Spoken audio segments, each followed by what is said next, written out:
François-Philippe Champagne est ministre de l'Innovation, des Sciences et de l'Industrie. Bonjour, Monsieur le ministre. Bonjour, Madame Bégin. Merci de m'accueillir aujourd'hui. Merci d'être avec nous.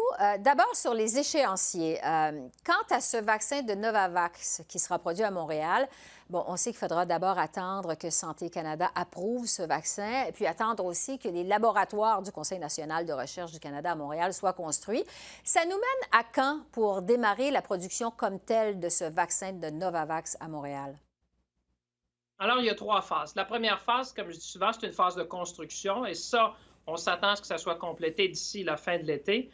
Ensuite de ça, il y a une période, comme vous l'avez évoqué, une période de certification, ce qu'on appelle les bonnes pratiques manufacturières, qui est un standard de Santé Canada pour s'assurer que la bioproduction au Canada est faite selon les meilleures normes. Et ensuite, on passe à la production. Moi, je vous dirais, d'ici la fin de l'année, on devrait être en mesure de produire des vaccins, mais je veux être clair avec vous que ça, c'est séparé du contrat qu'on a pour les 52 millions de vaccins qui ont déjà été commandés pour Novavax lorsqu'ils auront obtenu, le cas échéant, leur certification de Santé Canada. Ce qu'on annonce aujourd'hui, c'est que Novavax a choisi le Canada, qu'on se donne un pilier de plus pour avoir la résilience, c'est-à-dire d'avoir un vaccin fait au Canada, d'avoir le plus possible de la chaîne d'approvisionnement chez nous pour s'assurer qu'on soit résilient suite aux prochaines pandémie qu'on pourrait avoir ou d'autres urgences sanitaires qui pourraient arriver, on va domestiquement avoir la capacité de pouvoir produire ces vaccins-là chez nous. Oui, parce que le vaccin de Novavax, pour être clair, pourrait être administré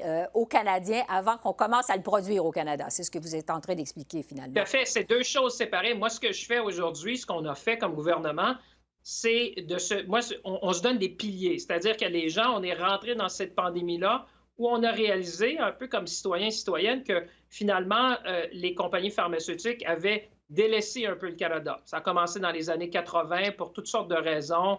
Il y a des raisons de chaîne d'approvisionnement, différents gouvernements.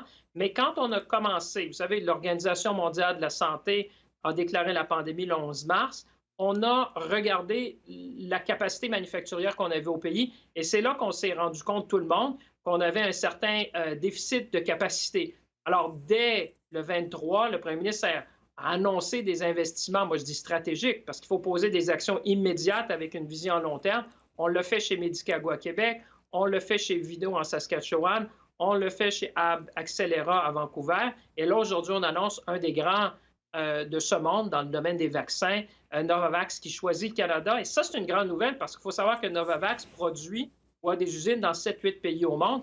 Et ils ont dit que c'est au Canada qu'on veut aller. Juste pour être bien clair, parce que le premier ministre Trudeau, lui, garde le cap pendant ce temps-là. Il maintient qu'une majorité de Canadiens vont être vaccinés contre la COVID-19 au mois de septembre qui vient. Ça veut dire que le Canada est en train de se préparer pour la prochaine pandémie. Les investissements annoncés aujourd'hui ne vont pas servir pour l'actuelle pandémie. C'est ça?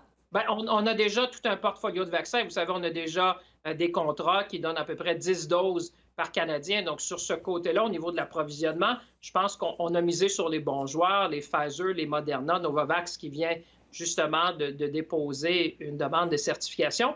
Mais ce qu'on fait là, Mme Bégin, et c'est là, je pense que les gens s'attendent, c'est de dire, OK, maintenant, c'est bien, on a commandé ces vaccins-là, les gens vont être vaccinés, mais préparons-nous pour la suite des choses. Parce que... pas ce qui peut arriver plus tard. On ne sait pas quelles sont les prochaines urgences sanitaires auxquelles on devrait faire face. Il y a des nouvelles variantes. Alors, il vaut mieux être capable de produire chez nous, d'avoir un vaccin fait au Canada. C'est exactement ces investissements-là stratégiques. Moi, je dis, il faut agir à court terme avec une vision à long terme parce que là, c'est sûr que moi, mon rôle, c'est de s'assurer que j'accélère et qu'on explore toutes les possibilités. Je parle avec plusieurs PDG à travers le monde pour voir comment on peut positionner le Canada dans une place de choix, évidemment, quand on parle de vaccins ou même parce de que d'autres... pour le moment, le Canada, évidemment, est à la merci des gouvernements étrangers pour s'approvisionner en vaccins. On voit ce que ça donne, évidemment, alors que l'Union européenne pourrait limiter les exportations de vaccins de Pfizer et de Moderna vers d'autres pays, dont le Canada. Je vous demanderais, Monsieur le ministre, jusqu'à quel point ça a été une erreur pour le Canada de laisser tomber, il y a plusieurs années, sa production de vaccins sur le territoire?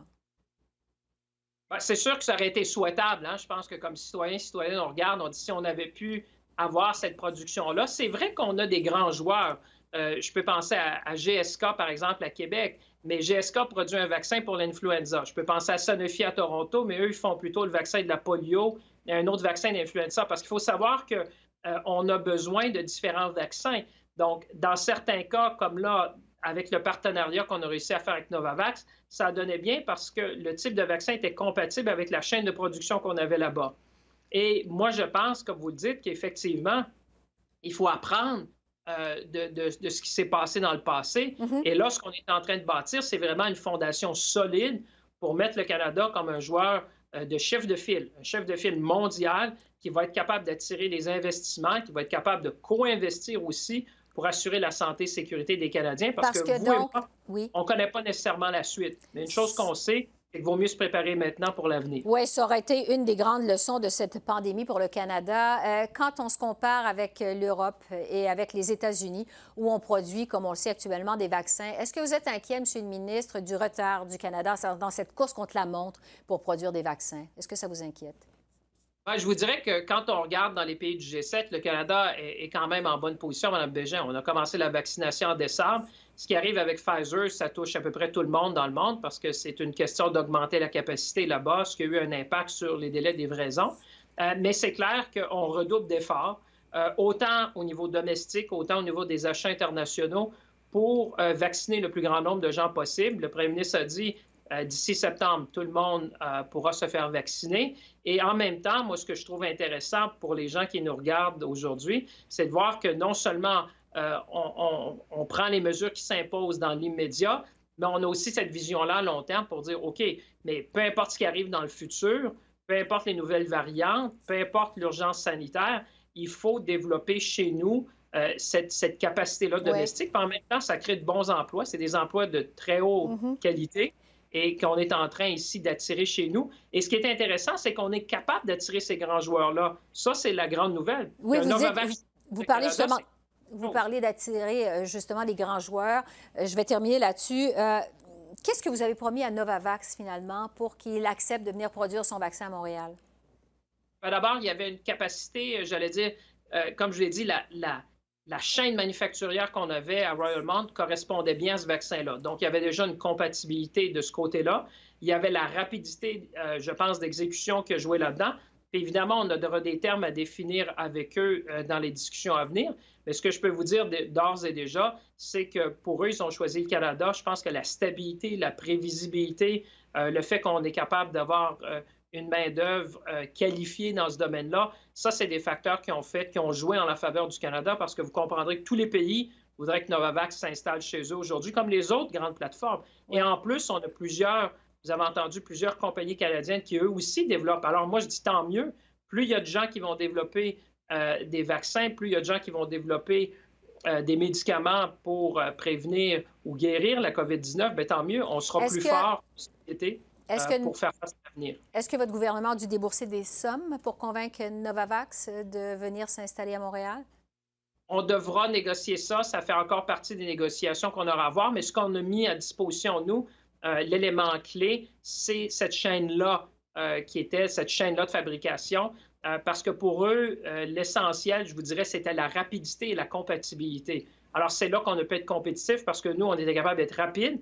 En plus, on avait une chaîne de montage qui était bien adaptée au type de vaccin qu'ils produisent. François-Philippe Champagne, ministre de l'Innovation, des Sciences et de l'Industrie. Merci beaucoup. Merci de m'avoir invité. Au revoir.